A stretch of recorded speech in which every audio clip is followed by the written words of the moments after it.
The expectation after President Trump withdrew the U.S. from the Paris Climate Agreement was that cities, states, the private sector would continue with their efforts. How much momentum are you seeing in Paris, and will that be enough to offset losing the U.S.?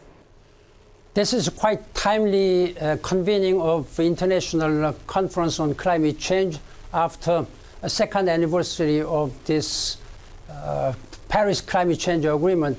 I applaud President Macron, who is going to convene this one together with the UN Secretary General Antonio Guterres and also World Bank Group President Jim Yong Kim. This should be a venue and occasion to reaffirm their strong commitment to bring and mobilize necessary financial support for developing countries. It is important that the world leaders agree on a formula to mobilize at least $100 billion by 2020 to help developing countries adapt and mitigate climate change consequences.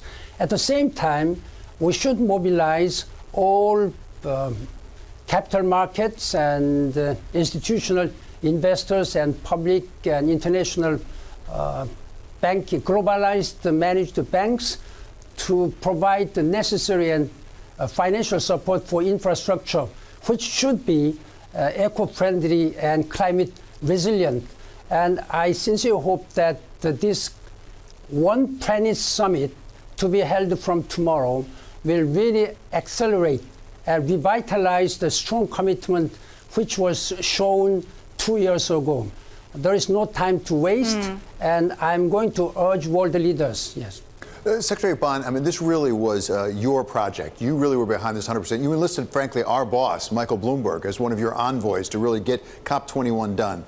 One of the aspects of this was a regular accounting of the countries about how we were doing, whether we were making the progress we'd committed to. As you look at it now, 2 years in, are we on track for what you had expected at this point?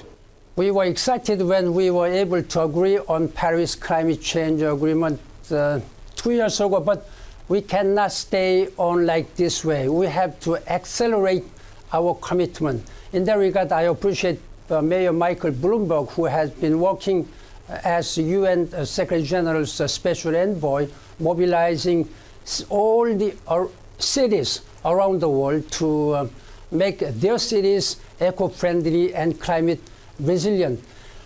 While I am deeply concerned about what Donald Trump, U.S. President, has announced to withdraw from Paris Agreement, at the same time, there is some moment for optimism.